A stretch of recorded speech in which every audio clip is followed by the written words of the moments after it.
প্রশংসা করতে পারে না। যারা নবী পাকের বেটা, নবী পাকের নওয়াসা ইমামে হাসান হুসেনকে শহীদ করেছে, আলী আসগার, কিছু লোক বলতে চায় ইয়াজিদ আমিরুল মুমিনিন ছিল, ইয়াজিদের বিপক্ষে হুসেন ষড়যন্ত্র করেছিলেন, তাই তিনাকে শহীদ করা ছিল। আমি বলতে চাই ইমামে হুসেনের 6 মাসের সন্তান সাইয়েদনা আলী আসগার রাদিয়াল্লাহু তাআলা আনহু এই 6 মাসের সন্তান কি ষড়যন্ত্র করেছিল?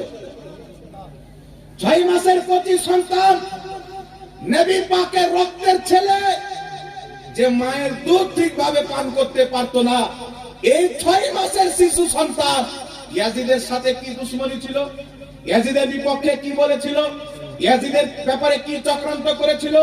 6 মাসের আলী আসগারকে মেরে ইয়াজিদ প্রমাণ করে দিয়েছে সে মুসলমানের কাতারের লোক ছিল না, জাহান্নামের কুকুরের মধ্যে একটি কুকুর ছিল। এখন আপনাকে বলতে চাই, যারা ইয়াজিদকে আমিরুল মুমিনিন বলে, আমি তাদেরকে বলতে চাই তোমার বাপ ইয়াজিদের ফাতোয়ার প্রতি আমল করো। কিতাব আপনাদের সম্মুখে রাখছি, কিতাবটির নাম তারিখুল খুলফা, পৃষ্ঠা নাম্বার 207। আরেকটি কিতাব আস-সাওয়াইকুল মুহরিকা, সাফা নাম্বার 134। আরেকটি কিতাব তাবকাতে ইবনে সাদ, পঞ্চম খণ্ড 66 নাম্বার পৃষ্ঠার মধ্যে লেখা আছে, কি লেখা আছে?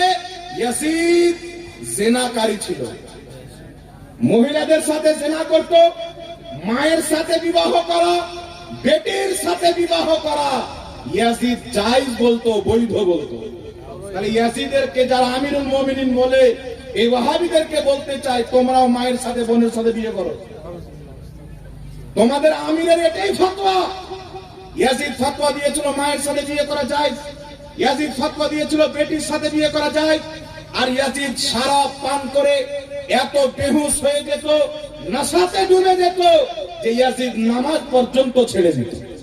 এই কথা কে বলছেন বাবা? হযরতে আব্দুল্লাহ বিন হানজালা রাদিয়াল্লাহু তাআলা আনহু এই কথা বলেছেন। আর তিনি বলছেন ওয়াল্লাহি, আল্লাহর কসম, ইয়াজিদ বদকারী ছিল, জিনাকারী ছিল, ইয়াজিদের এত কুকর্ম ছিল, আমরা ভয় করতাম যে আসমান থেকে যেন আল্লাহর আযাব না নাযিল হয়ে যায়।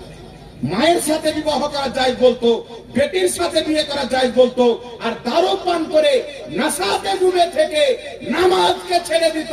তো ইয়াজিদের সন্তান ওয়াহাবিদেরকে বলতে চাই তোমাদের মা বেটিকে বিয়ে করার ব্যাপারে কি ধারণা আছে বলো? তোমার আমিরুল মুমিন তো এটা বলেছে, তো তোমার আমিরের ফতোয়া মানো। আমরা হুসেনকে আমিরুল মুমিনিন মনে করি, ইয়াজিদকে মনে করি। এই জন্য আমার আপনার নবী সাল্লাল্লাহু আলাইহি ওয়াসাল্লাম কি বলেছেন? কিতাবটির নাম হচ্ছে মুসনাদে